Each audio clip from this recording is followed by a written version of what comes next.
teman-teman semua. Oke, kalau kita membangun fondasi keuangan yang kuat di usia muda itu tentu lebih baik. Kenapa?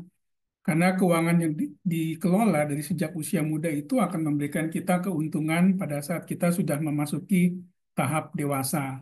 Ya, contoh, kalau kita mau membangun satu gedung, yang paling mudah adalah semakin tinggi gedung tersebut, maka pondasinya juga harus semakin kuat. Semakin tinggi cita-cita keuangan kita, apa yang mau kita raih, itu tentu kita harus membuat pondasi yang lebih kuat. Nah, masalahnya, keuangan setiap orang itu tentu berbeda. Penghasilan setiap orang itu berbeda. Ada yang penghasilannya besar, ada yang penghasilannya kecil, namun bagaimana kita mengelola itu semua supaya bisa mencapai tujuan kita semua secara maksimal. Nah, oke. Dari sini ada beberapa poin yang bisa kita perhatikan, ya. Pertama, keuangan yang cerdas itu tentu perlu literasi keuangan yang sehat. Nah, literasi keuangan yang sehat itu tentu diawali dengan pola pikir keuangan yang sehat. Pola pikir keuangan yang sehat itu yang seperti apa sih? Oke. Nah, kalau kita lihat, pola pikir yang sehat itu adalah pertama, kita harus memulai segala sesuatunya sejak lebih awal. Jadi pada saat kita memulai usia produktif di 19 tahun, pada saat kita mulai bekerja, mungkin ada teman-teman yang mulai bekerja sambil kuliah, atau juga yang langsung bekerja. Nah, itu kita sudah mulai merencanakan nanti 5 tahun, 10 tahun, 20 tahun lagi akan menjadi apa. Itu sangat-sangat penting. Dan kalau kita perhatikan, dari beberapa orang yang berhasil, kita ambil contoh yang ekstrim yang berhasil secara baik, misalkan Mark Zuckerberg ya, pendirinya WhatsApp atau Meta, itu dia mulai dari sejak dia masih kuliah. Bill Gates atau beberapa konglomerat di Indonesia, mereka tuh memulai kerja dari usia yang masih sangat muda. Selain dari mereka mulai bekerja dari usia muda, mereka juga punya satu pola pikir yang membedakan dari kebanyakan orang pada umumnya. Kalau kita perhatikan, ya.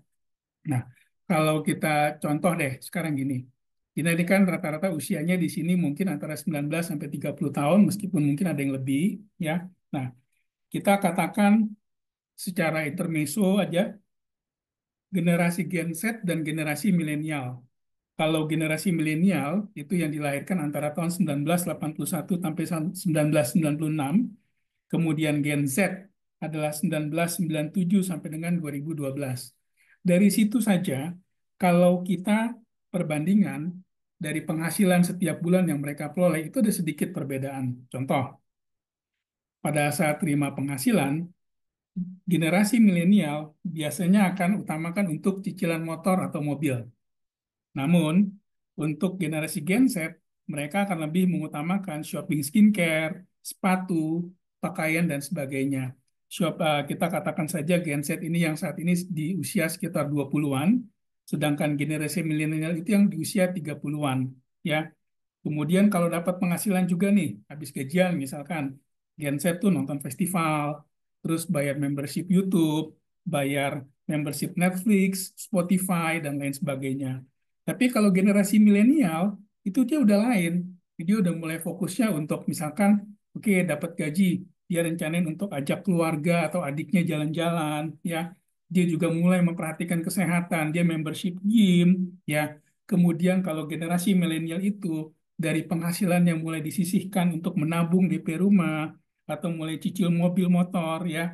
Kalau di Gen Z itu masih nabung untuk jalan-jalan travel ya, juga untuk makan cantik dan sebagainya. Jadi memang ada beberapa perbedaan antara generasi dan biasanya semakin tinggi usia seseorang itu, maka prioritas pengeluaran mereka juga akan berbeda ya.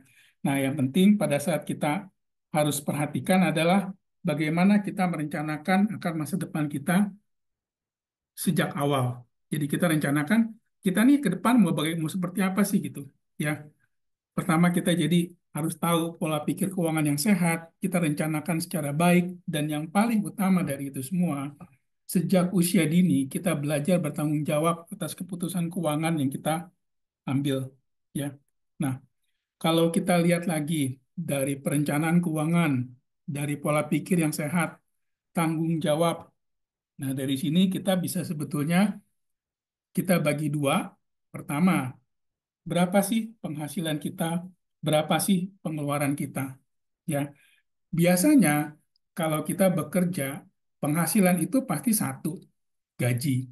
Terkecuali kalau misalkan kita insentif berdasarkan penjualan. Tapi itu juga tetap satu, karena penghasilan dari insentif pun itu sesuai dengan pencapaian. Namun intinya tetap penghasilan dan pengeluaran. Nah, kalau penghasilan itu anggap kita terima setiap bulan atau kumulatif dari omset setiap bulan.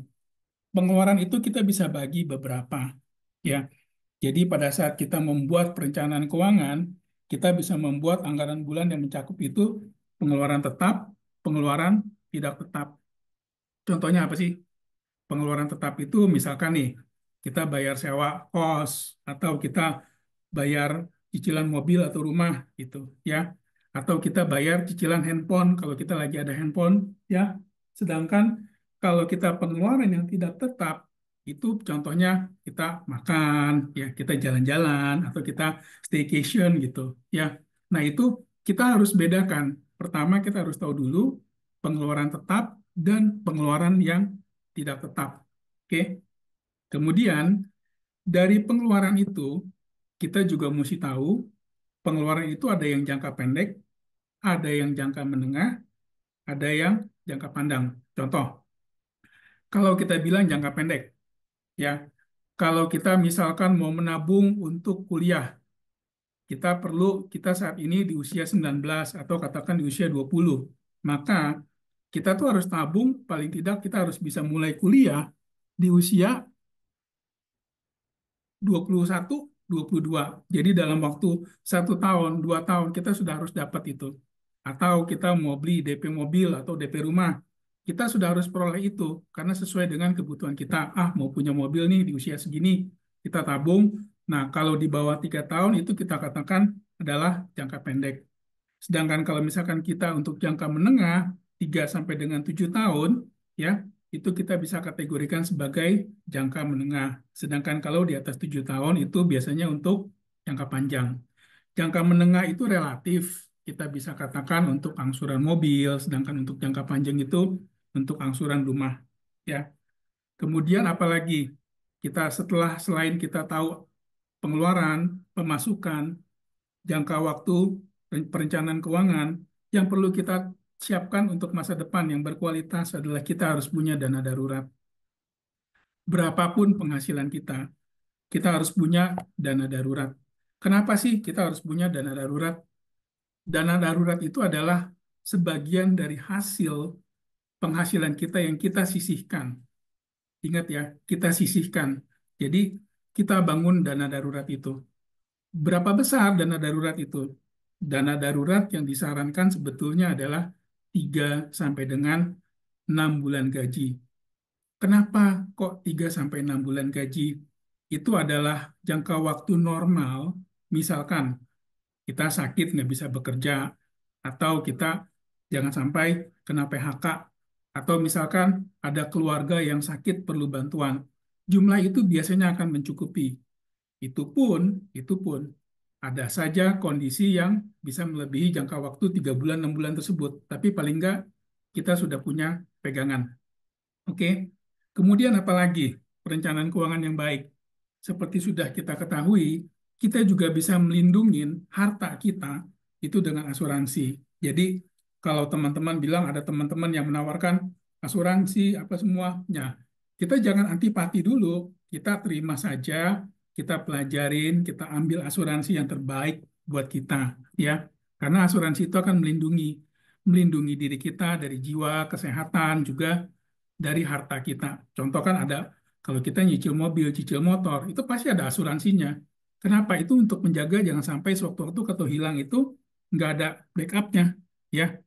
Kemudian yang terakhir dari perencanaan keuangan ini, kalau kita sudah rencanakan keuangan dengan baik, kemudian kita mulai investasi, sudah ada dana cukup untuk diinvestasikan. Jangan sampai kita kena pada investasi yang tidak jelas. Nah, kebetulan beberapa waktu lalu saya mengikuti pelatihan dari OJK.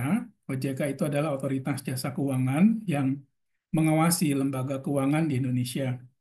Nah, di situ disebutkan betapa saat ini tuh begitu banyak masyarakat yang terjebak oleh pinjol, belum lagi yang terjebak oleh judi online. Nah, belum lagi yang terjebak oleh investasi yang tidak jelas.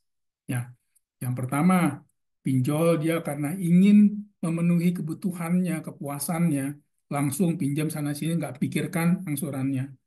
Atau terjebak ingin lepas dari kesulitan keuangan, atau ingin mendapat penghasilan lebih, mencoba-coba peruntungan di judi online. Yang terakhir, yang sudah memiliki dana lebih, terjebak dengan investasi yang tidak jelas. Pada akhirnya, itu semua menimbulkan kerugian. Nah, salah satu literasi yang diajarkan oleh OJK adalah supaya salah satunya saya memberikan informasi kepada peserta webinar ini supaya terhindar dari hal-hal tersebut. Namun, malam ini kembali kita fokusnya adalah keuangan cerdas. Oke, kita lanjut ya. Nah, beberapa prinsip keuangan yang sehat untuk perencanaan tersebut adalah kita singkat dengan SMART. SMART itu apa sih? Oke, ada beberapa spesifik ya. Saya akan jelaskan satu-satu. Measurable atau terukur ya. Achievable dapat kita capai. Relevan terakhir ada batas waktunya, time round. Oke. Jadi simple aja, smart. Nah, saya nggak tahu apakah nanti file ini bisa diberikan oleh Bu Lauren, nanti bisa diinformasikan di kemudian, ya. Nah, untuk smart kita bahas dulu satu persatu. Pertama adalah spesifik atau jelas. Kalau kita merencanakan keuangan untuk masa depan, yang harus kita rencanakan adalah tujuannya itu harus jelas. Kita mau ngapain? Contoh, ada teman pria berusia 23 tahun, baru lulus kuliah S1. Dia mau menikah di usia 27, ya. Tapi di usia 27 itu dia belum tahu, belum punya pacar. Nah, berarti kan nggak spesifik ya. Dia harus spesifik dulu. Dia mau menikah dengan siapa, gitu. Oke, ini intermezzo aja, ya. Atau misalkan mau memiliki rumah, sudah berusia 25. Ada seseorang yang mau memiliki rumah sebelum dia menikah. Dia rencana menikah dengan pasangannya pada usia 29.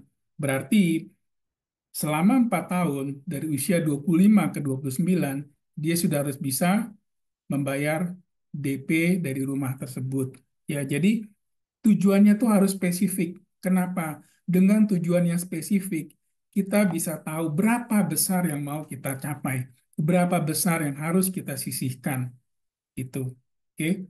Terus yang kedua, terukur, measurable. Nah, misalkan kalau kita bekerja, penghasilan kita 8 juta sebulan, ya.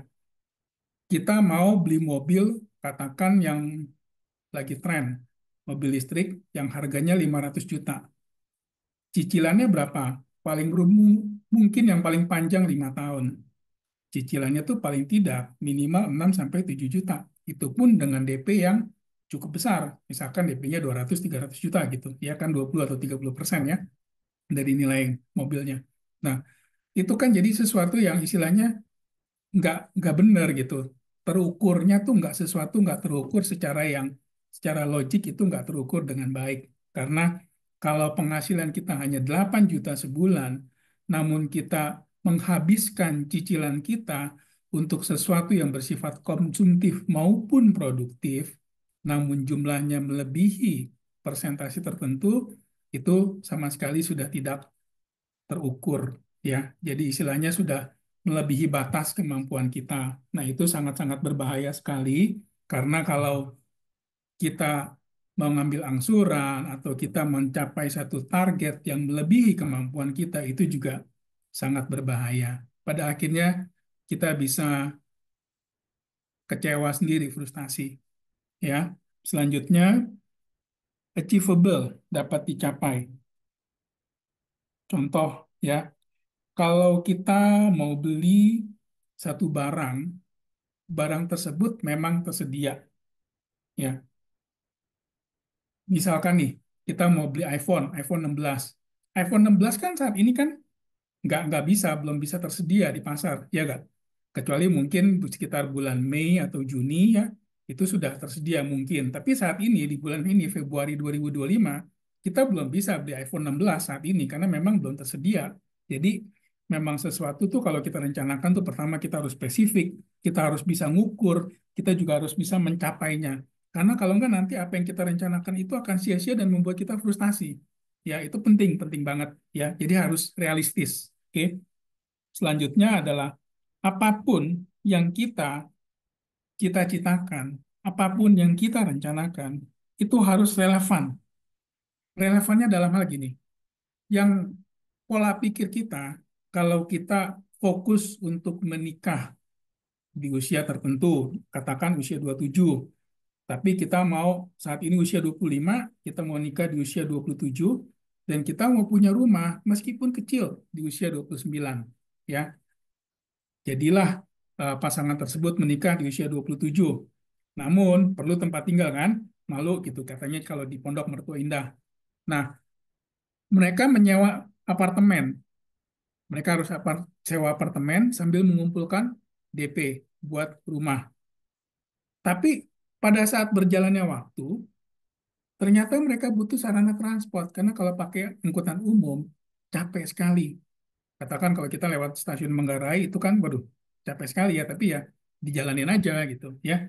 Nah, jangan sampai hal-hal tersebut itu kita kehilangan fokus. Jadi kalau kita maunya memang tujuannya rumah, ya jangan ke hal-hal lain, harus relevan gitu. Ya, jadi benar nggak gini apa yang kita cita-citakan. Jangan kita fokus ke hal-hal lain terlebih dahulu. Ya. Kemudian juga ada batasan waktunya. Kembali, apapun juga yang kita rencanakan, apapun juga yang kita ingin capai itu harus ada batas waktunya. Contoh, kalau kita mau sekolahkan anak kita, atau kita mau memberikan hadiah perjalanan wisata ke orang tua kita, atau kita mau membantu, misalkan mau mendirikan masjid, itu semua harus ada batas waktunya. Karena kalau tidak, pada saat kita nggak ada batasan waktu, kita akan kehilangan fokus dan pada akhirnya apa yang kita cita-citakan itu akan jauh dari apa yang kita harapkan. Ya, oke kita lanjut ya.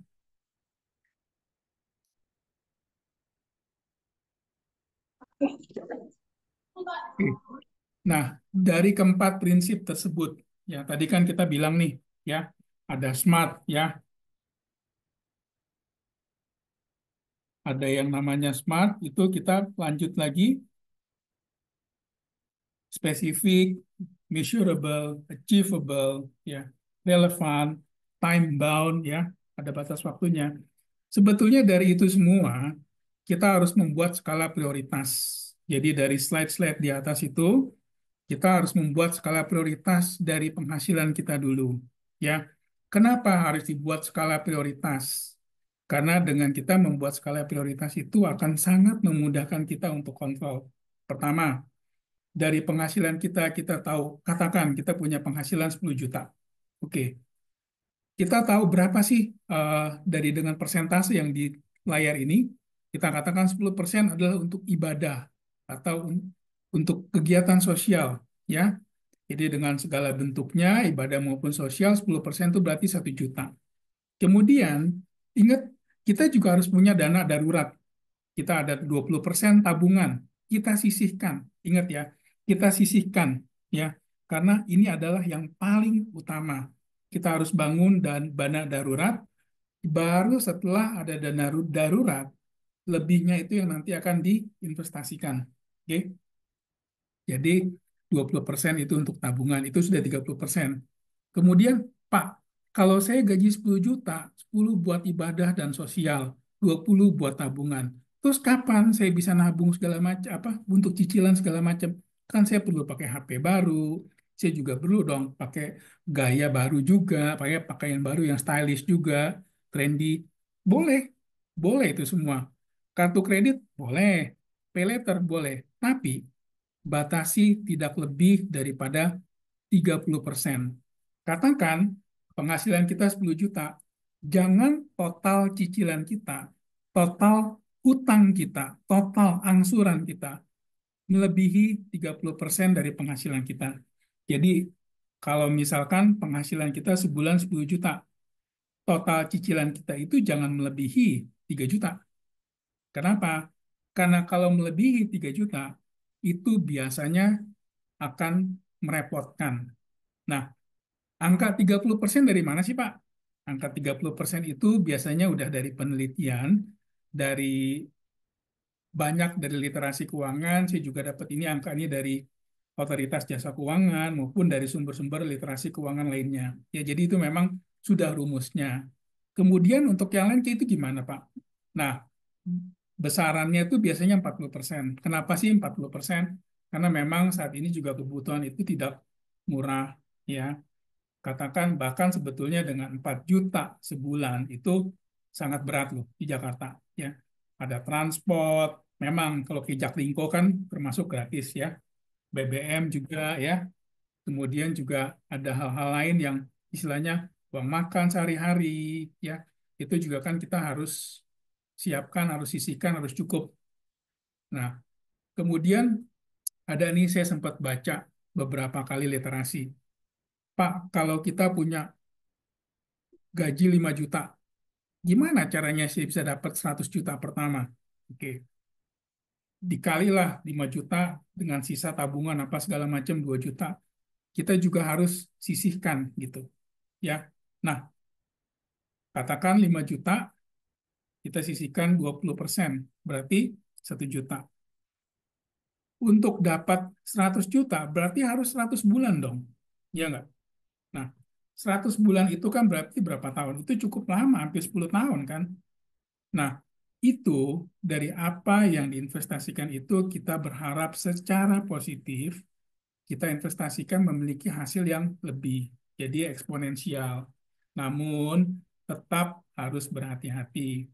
Di slide berikut akan dijelaskan di mana investasi yang cocok, bagaimana cara menginvestasikannya, dan tentu saja investasi yang baik itu setelah kita memiliki dana darurat terlebih dahulu.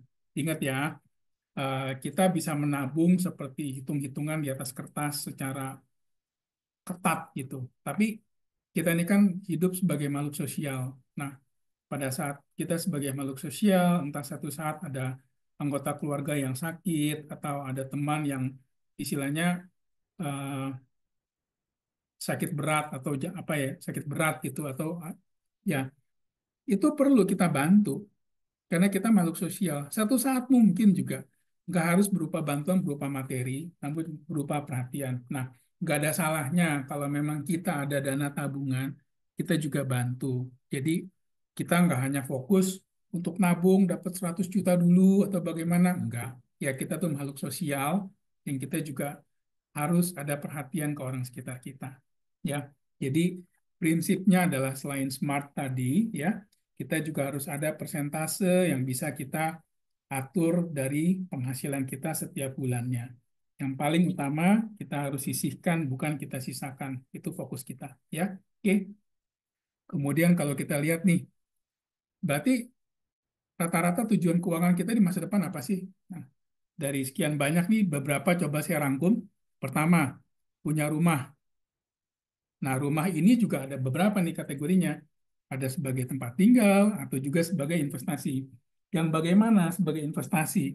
Investasi itu misalkan kita mau punya kos-kosan. Nah, itu passive income, ya. Terus kemudian kita memiliki dana pendidikan untuk anak. Ya, meskipun saat ini trennya banyak orang yang istilahnya nikah, nanti pikirin deh untuk keturunan bagaimana. Tapi pada saat kita menikah tuh kita juga harus pertimbangan. Kita nih jadi seperti sekarang, tentu karena orang tua kita juga merencanakan. Atau paling nggak kita berusaha sendiri pun, kita pun harus perencanaan, punya perencanaan juga atas pendidikan kita. Ya, kenapa? Karena prinsipnya setiap orang itu tidak boleh berhenti belajar seumur hidupnya. Ya, nanti kita akan bahas di slide-slide berikutnya. Kemudian kita juga mau punya dana pensiun yang cukup untuk hidup nyaman di hari tua. Ya dong, kalau kita mau hidup nyaman di hari tua, jangan sampai kita kerja memiliki penghasilan yang bagus, kita sehat. Kemudian di hari tua, meskipun katakan ya, bersyukur banget kita sehat, namun kita penghasilannya pas-pasan, gaya hidup kita turun. Nah, itu juga nggak mau. Tapi kalau kita mau pertahankan gaya hidup kita pada saat kita usia pensiun, biasanya juga banyak yang harus dipertimbangkan. Ya, jadi memang setelah usia pensiun, biasanya pola pikir kita juga akan berubah menjadi lebih sederhana, di mana yang dulu adalah suatu kewajiban buat kita. Misalkan kita harus makan di restoran yang oke, kita coba setiap restoran-restoran baru. Biasanya makin bertambahnya usia itu, hal-hal seperti itu akan berkurang dengan sendirinya, karena fokusnya nanti itu ke orang sekitar kita. Ya, selanjutnya, kemudian kita juga mau punya kebebasan finansial di usia relatif muda. Nggak tertutup loh, Bapak Ibu ya, semua teman-teman. Beberapa orang itu memiliki rezeki dari atas yang istilahnya punya penghasilan yang besar.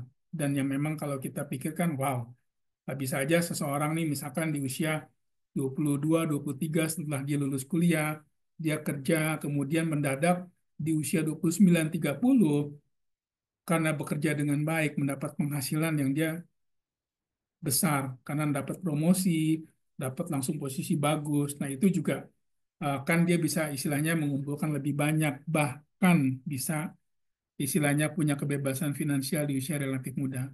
Kebebasan finansial itu apa sih, Bapak Ibu? Kebebasan finansial itu adalah kalau berdasarkan persentase yang tadi, 10, 20, 30, 40, itu jumlahnya sudah cukup untuk melebihi gaya hidupnya. Nah, itu adalah yang namanya kebebasan finansial. Oke. Kemudian juga ada beberapa orang yang mau punya usaha sendiri. Bahkan ini adalah tren di sekitar tahun 2020 menjelang pandemi kemarin ya. Membangun usaha sendiri itu adalah sudah menjadi tren ya. Karena capek kerja sama orang. Apalagi misalkan generasi milenial ini kan banyak dikeluhkan, tapi ya sebetulnya itu kontroversi ya, karena dari para pekerja-pekerja senior atau pengusaha mengharapkan imbal balik dari si pekerja milenial, generasi milenial. Namun si generasi milenial juga dengan keterbukaan sosial media, dia juga kok diperlakukan seperti ini gitu loh ya. Jadi keinginan untuk buka usaha sendiri itu juga kan tentu kalau memang ada harus diwujudkan. Dengan siapa? Kalau bisa dengan dana sendiri. Ya. Oke, kita lanjut ya. Oke. Kita lihat perencanaan keuangan jangka panjang. Ya. Oke. Pertama, kalau dari slide pertama tadi sampai dengan slide yang sekarang, intinya adalah kita hidup sesuai kemampuan kita. Ya. Hidup sesuai kemampuan kita itu intinya ya jangan kita lebih besar pasak daripada tiang. Ya. Jadi kalau beberapa tahun lalu tuh ada istilahnya YOLO, you only live once. Enjoy aja, masa bodoh besok. Nah, tapi sekarang entah gimana, di sejak 2024 akhir itu trennya berubah jadi YONO, you only need one. Ya saya lihat ini satu tren yang positif ya di anak-anak muda, di generasi muda. Jadi dari yang sebelumnya yang penting enjoy life, tapi udah cukup satu aja gitu. Kalau sebelum-sebelumnya mungkin mau punya sepatu beberapa pasang, 5 pasang, 6 pasang sesuai dengan keperluannya. Tapi kalau sekarang mungkin satu aja cukup, yang penting bisa untuk semua gitu. Nah itu sebetulnya bagus ya, kita hidup sesuai dengan kemampuan karena kita membatasi diri kita. Bukan berarti kita nggak boleh hal-hal yang baik. Kalau kita punya kemampuan lebih tentu boleh ya, kita hidup sesuai kemampuan. Selanjutnya, menabung dan investasi sejak dini. Ya. Seperti tadi dikatakan, kalau kita membangun gedung yang tinggi, adalah baik kita mempunyai fondasi yang kuat. Jadi, sejak usia awal tuh kita membiasakan punya tabungan. Kenapa sih? Tabungan itu akan sangat berguna pada saat kita ada dana darurat. Misalkan, ya kita nggak mau ada kecelakaan, atau misalkan sakit, atau misalkan kita resign dari satu pekerjaan, kemudian lagi cari pekerjaan lain, kita tuh ada tabungan gitu loh, ya. Jadi nggak merepotkan orang lain istilahnya, ya. Tabungan tuh perlu banget, ya. Dan dari tabungan itu sendiri juga ada banyak gitu loh. Ya kita menabung itu jenisnya banyak. Entah itu bisa berupa saham, emas ya, ini baru baru ini diresmikan oleh pemerintah, bank emas, bullion bank atau yang lainnya itu banyak. Namun menabung dan investasi itu akan jadi bahasan di terakhir hari ini, namun sangat panjang ya. Kita bahas step by step aja nanti. Oke. Kemudian kita tentukan tujuan jangka pendek dan jangka panjang. Tadi di atas kita juga ada bagi jangka pendek sampai dengan 3 tahun, jangka menengah 3 sampai dengan 7 tahun, kemudian jangka panjang di atas 7 tahun. Ya, ini waktunya ternyata udah itu. Kemudian bangun dana darurat. Ini yang tadi sempat di atas disinggung. Kita tuh harus punya dana darurat 6 bulan dulu. Ya, kenapa? Ingat, dana darurat 6 bulan ini kalau disimpan di tabungan sekalipun itu masih memberikan hasil meskipun bunganya sangat kecil. Ya, kita di Indonesia bunga tabungan itu masih berkisar antara setengah sampai dengan 2,5%. Memang kalau kita di Jepang misalkan, kalau kita simpan uang di bank sebagai tabungan itu bunganya minus karena nggak ada bunga, namun ada biaya administrasi. Ya, jadi sekecil-kecilnya dana darurat itu sangat diperlukan. Meskipun imbal hasilnya kecil, tapi itu memang kita harus ada uang tunai itu. Ya, harus harus ada. Karena siapa tahu misalkan orang tua atau adik atau keluarga ada yang sakit dadakan, kita harus siap membantu. Ingat kita makhluk sosial, nggak bisa kita hidup sendiri. Ya, oke. Kita lanjut. Kelola hutang dengan bijak. Seperti tadi yang sudah disebutkan, kita boleh berhutang. Saat ini, siapa sih yang nggak punya hutang? Kita pakai listrik dulu, kan ada yang prabayar, ada yang pasca bayar. Pulsa pun sama. Kalau kita pakai yang kita pakai dulu baru bayar, itu kan sebetulnya hutang. Kecuali kalau kita beli pulsa dulu, ya kan? Nah, kita kelola hutang itu dengan bijak. Apakah boleh berhutang? Boleh, dengan syarat. Hutang itu adalah hutang yang produktif, bukan hutang yang konsumtif. Jangan biasakan hutang misalkan untuk belanja kartu kredit, untuk beli yang istilahnya mau makan enak, mau beli baju yang trendy, segala macam. You only live once, jangan. Tapi kalau kita misalkan, kita bisa dikatakan, you only need one. Kita tabung untuk kuliah, kita tabung untuk rumah, atau untuk pernikahan, itu boleh. Ya, jadi apakah kita boleh memiliki hutang? Boleh. Tapi kita kelola hutang kita dengan bijak. Untuk apa tujuannya? Ya, selanjutnya, asuransi untuk proteksi keuangan. Nah, kalau kita bicara asuransi ini cukup kontroversi, ya.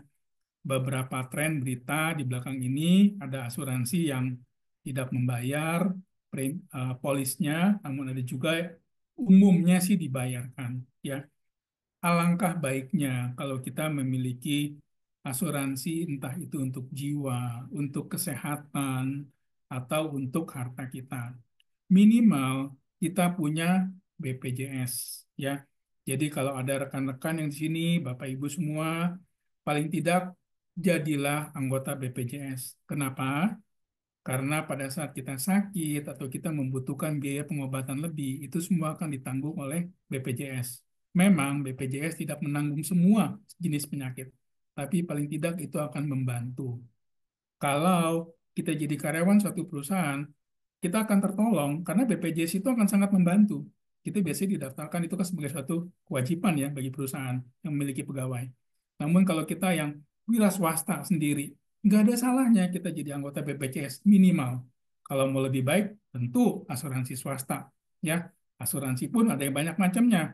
Ada yang investasi, ada yang benar-benar untuk kesehatan, juga ada yang untuk lindung nilai. Lindung nilai dalam artian apa sih? Kalau kita punya mobil, kita punya rumah, kita perlu dilindungi oleh asuransi. Ya, kalau misalkan kita kecelakaan nih mobil nih, mobilnya nabrak, menyok, daripada kita ganti ke bengkel ketok mobil 600.000, asuransi paling berapa? 300.000, ya kan? Per kejadian. Jadi itu salah satu manfaat asuransi. Ya, oke. Selanjutnya, memiliki pencatatan keuangan secara teratur. Nah, ini yang sebetulnya dari kita semua tuh harus punya pencatatan keuangan yang teratur. Apapun juga, kita investasi, kita kehidupan sehari-hari, alangkah baiknya kita memiliki pencatatan yang teratur.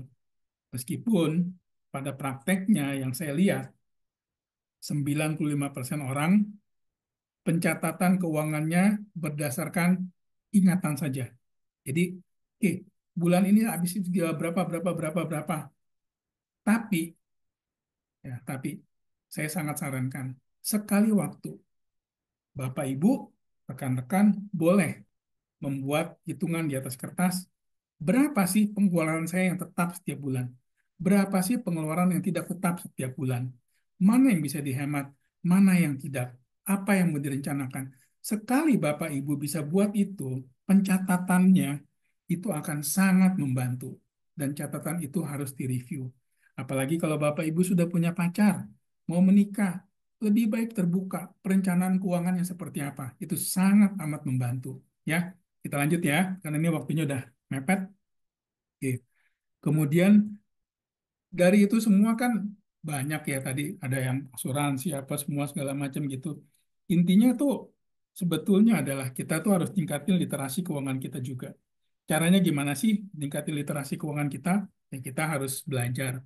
Salah satunya dengan ikut webinar yang disadakan oleh Tiarek Pro ya di sini kita belajar literasi keuangan itu apa ya. Kita juga satu hal lagi yang kita juga perlu ingat, kalau kita investasi, kita tidak boleh menggunakan dana pinjaman.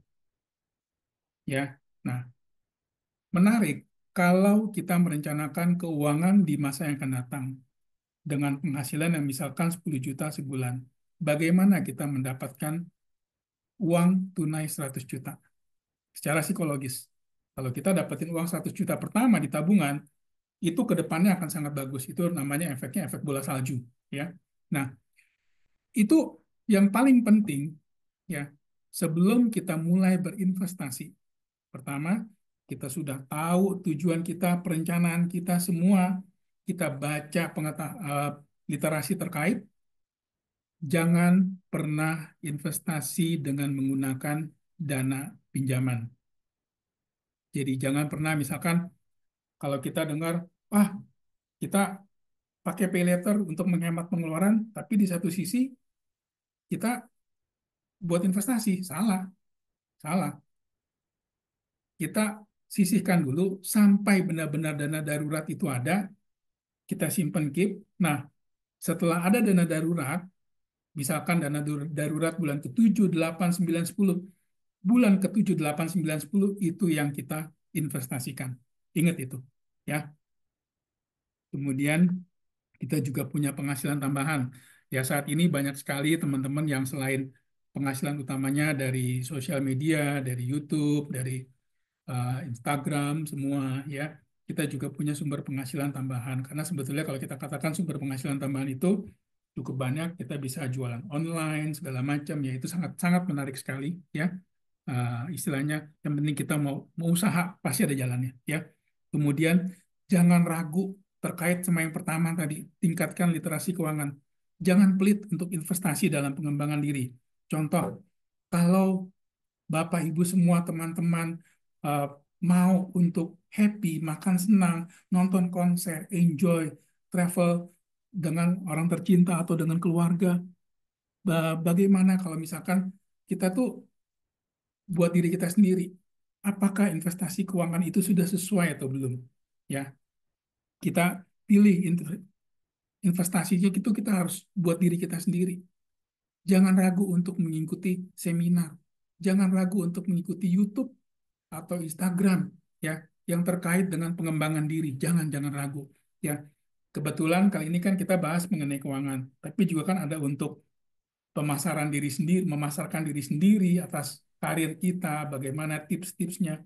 Itu jangan pernah ragu-ragu. Investasikan, beli buku ya, nggak apa-apa.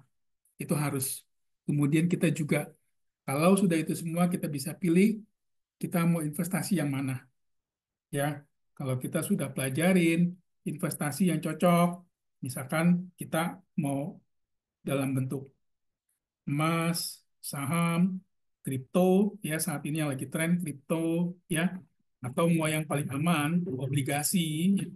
Nah, itu banyak pilihannya. Kita akan pilih investasi.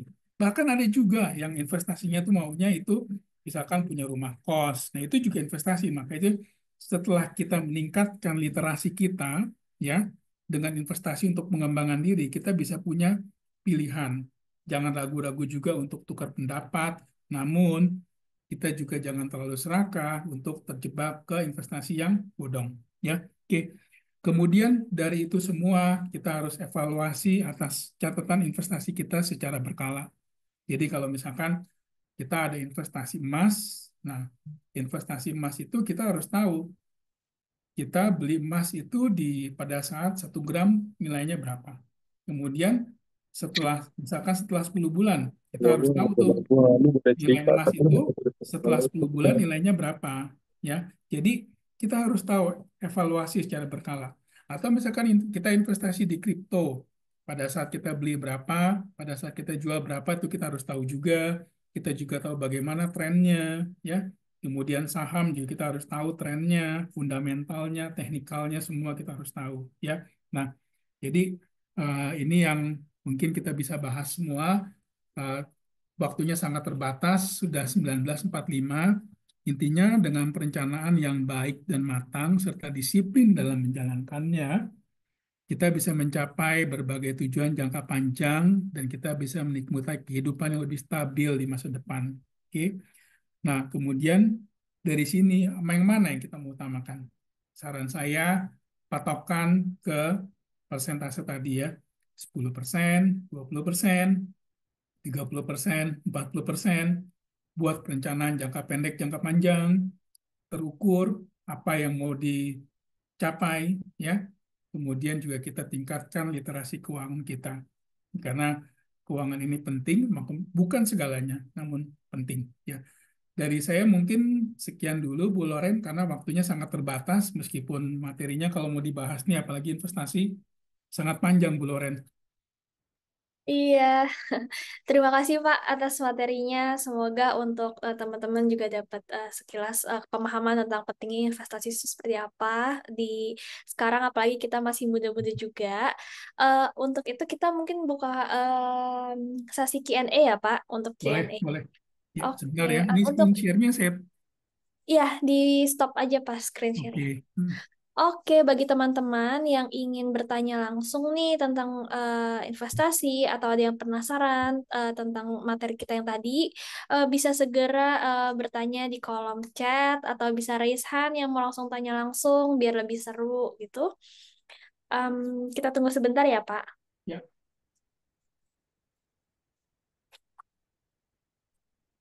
Ini Pak, ada yang bertanya. Kak Titania. Halo Kak, izin bertanya. Menurut Bapak lebih baik mengangsur cicilan atau KPR atau menabung sampai siap membeli barang atau hal tersebut? Silakan. oke. Kalau selamat malam, Titania. Kalau kita bicara mengenai KPR, ya berarti kan ini kita bicara mengenai rumah ya. Nah ini atau kita, oke, KPR ini rumah. Kalau rumah itu berarti sifatnya adalah jangka panjang. Karena KPR itu umumnya diberikan oleh bank dalam jangka waktu 8 sampai dengan 15 tahun. Jadi memang itu sudah jangka panjang. Kenapa juga diberikan dalam jangka panjang? Karena memang rumah itu dianggap akan ditempati sebagai tempat tinggal kita, sebagai kita membangun satu keluarga atau maupun milik kita sendiri. Ya, jadi eh, mana yang harus kita dulukan? Nabung dulu atau langsung cicil? Nah, pertama kita harus lihat dulu seperti di slide-slide tadi, berapa besar penghasilan kita. Katakan penghasilan kita sebulan 10 juta. Kemudian kita sudah dapat nih rumahnya di satu lokasi. Berapa angsurannya sebulan? Tentu pada saat kita membeli KPR, itu kita harus bayar uang muka atau down payment. Patut diingat, pemerintah memberikan keringanan atas pajak penghasilan nilai. Jadi itu sangat membantu. Kedua, uang muka rumah itu bisa dicicil. Jadi, selain cicilan rumah itu sendiri, uang mukanya sendiri juga dapat dicicil. Jadi, kalau memang kita sudah serius, benar-benar berminat untuk memiliki tempat tinggal sendiri, daripada kita bayar kos atau kita bayar kontrak, ya, nggak salahnya kita langsung menyicil. Karena cicilan itu, uang muka rumah pun bisa dicicil saat ini, ya. Tentu dengan memperhitungkan berapa lama yang kita mau cicil, gitu. Itu sepintas ya, pintas. Ya. Yang lain mungkin? Oke Pak, ini ada lagi nih Pak dari Kak Ella Herlina. Em, Perkenalkan Pak, saya Ella Herlina. Izin bertanya Pak, apa investasi terbaik untuk anak muda yang baru mulai belajar tentang keuangan? Nah, sebetulnya mengenai investasi ini, kalau saya dibahas dikasih waktu 5-10 menit sangat sulit ya.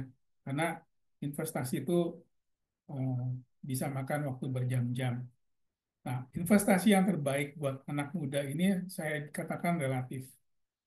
Kalau untuk generasi milenial, biasanya mereka akan memilih kripto. Kalau untuk sorry, Gen Z itu akan memilih kripto. Generasi milenial biasanya akan memilih yang lebih stabil. Ya, biasanya kita akan menyesuaikan dengan tingkat risiko yang sesuai pada diri kita. Kalau kita berani ngambil risiko, itu bisa aja nabung di kripto atau saham. Saham sekalipun itu terus terang volatilitasnya itu turun naiknya sangat-sangat tinggi ya, fluktuatifnya ya. Saat ini kan saham istilahnya lagi turun, kripto juga lagi turun. Jadi banyak hal. Jadi investasi yang paling sesuai adalah kita tahu dulu, kita jenis orang yang bisa menerima risiko besar atau kita mau yang aman. Kalau penghasilan kita katakan tidak terlalu besar, tentu kita juga nggak mau kehilangan investasi secara blast gitu aja ya. Kita juga maunya investasi itu lebih ada hasilnya. Berarti yang aman. Kalau yang aman itu kita bisa lewat obligasi. Nah, obligasi itu bisa nabung lewat aplikasi perbankan. Katakan ada CIMB Niaga, Mandiri, MyBCA. Itu kita bisa beli obligasi negara dengan suku bunga tertentu. Meskipun itu kecil, tapi kita bisa mulai dari 500.000. Kalau saham maupun kripto itu kan 500.000 itu kan termasuk rendah ya. Kemudian juga emas ya. Nah, yang menarik kalau kita bicara mengenai emas, emas itu adalah sebetulnya spekulasi, bukan investasi. Kenapa? Karena emas itu mengikuti nilai emas itu sendiri. Jadi kalau misalkan saat ini emas nilainya 10 juta, 1 gram 1.500.000. Pada saat 5 tahun ke depan, nilainya akan kurang lebih sama. Kalau kita nabung di saham, mungkin nilai sahamnya 5 tahun ke depan bisa naik 5 kali lipat. Tapi nggak tertutup kemungkinan turun 3 kali lipat. Jadi kita pertama harus menyesuaikan dengan pola risiko mana yang ada pada diri kita. Kita mau yang ambil yang aman, mau yang fluktuatif atau bagaimana. Tergantung dari kita sendiri. Itu yang harus kita sesuaikan. Ya, oke. Selanjutnya, Oke, mungkin ini satu pertanyaan terakhir ya Pak. oh boleh boleh. Ya, ini ada dari Kak Naja Alia. Pak, bagaimana cara mengatasi FOMO atau tekanan sosial untuk selalu mengikuti tren konsumtif yang dapat menghambat upaya menabung dan berinvestasi? Oke, ini menarik ya. Jadi saya sendiri pernah muda, ya. Istilahnya waktu itu sih bukan FOMO ya, istilahnya apa nggak ngerti deh lupa. Tapi ya kita pasti pernah ya ngalamin FOMO. Tapi balik lagi itu berbalik ke diri kita sendiri. Jadi kita sebagai seorang independen kita harus punya pendirian yang teguh ya. Intinya kita sesuaikan gaya hidup kita dengan kemampuan kita. Karena kalau kita mengikuti istilahnya takut deh dibilang kurang gaul atau gimana gitu ya, FOMO ya, fear of missing out gitu ya.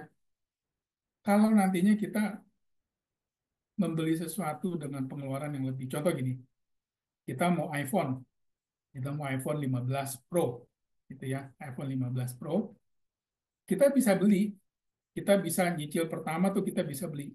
Tapi setelah sebulan, 2 bulan, ternyata cicilannya tuh sangat-sangat memberatkan. Nah itu kan nggak make sense ya. Jadi buat apa? Setelah itu, malah ganti lagi handphonenya. Atau kita handphonenya tetap kita pakai, tapi yang lain kita makannya dari biasanya makan 3 hari sekali, jadi hanya makan sehari sekali. Kan nggak bagus. Ujung-ujungnya sakit. Ya jadi berbalik itu ke diri kita sendiri. Ya caranya ya kita uh, kuatkan secara religi ya. supaya kita fokus bukan untuk hal-hal duniawi aja, tapi juga istilahnya fokus ke tujuan kita. Kita maunya apa sih gitu. Jadi kadang-kadang masa bodoh deh untuk tren misalkan eh, apa nih baju gitu ya. Kita harus beli kemana? Misalkan ke salah satu butik. Kalau anak muda kan sukanya apa? Mingo gitu ya, Mingo atau apa gitu ya. Nah itu kita kan nggak harus seperti itu karena kita lebih pentingkan diri kita sendiri dulu. Lebih baik kita aman, kita nyaman dengan apa yang kita miliki, you know, you only need once, daripada you only live once. Itu aja sih, itu pesan saya. Nah, seperti tadi saya bilang, sisihkan, jangan sisakan. Itu lebih baik selalu. Ada lagi? Oke, thank you Pak. Ada sih Pak satu lagi. Mungkin bisa kali ya Boleh, satu boleh, lagi ya Pak. Kita ada 3 menit. boleh. Ya, boleh, boleh. Ini oke. Ini dari Kak Muhammad Arif. Pak, bagaimana jika gaji kita tidak bisa disisihkan oleh untuk dana darurat karena gaji dihabiskan oleh kebutuhan sehari-hari? Kembali tadi di slide yang tadi, ada istilahnya kita sisihkan, bukan disisakan. Eh, Selama saya bekerja sekian tahun, itu saya sempat ngobrol dengan beberapa rekan. Cukup tuh nggak cukup, nggak cukup tuh cukup. Jadi kalau kita lihat adalah menarik seseorang yang bekerja katakan dengan penghasilan 6 juta, 5 juta sebulan ya UMP, tapi bisa menyekolahkan anaknya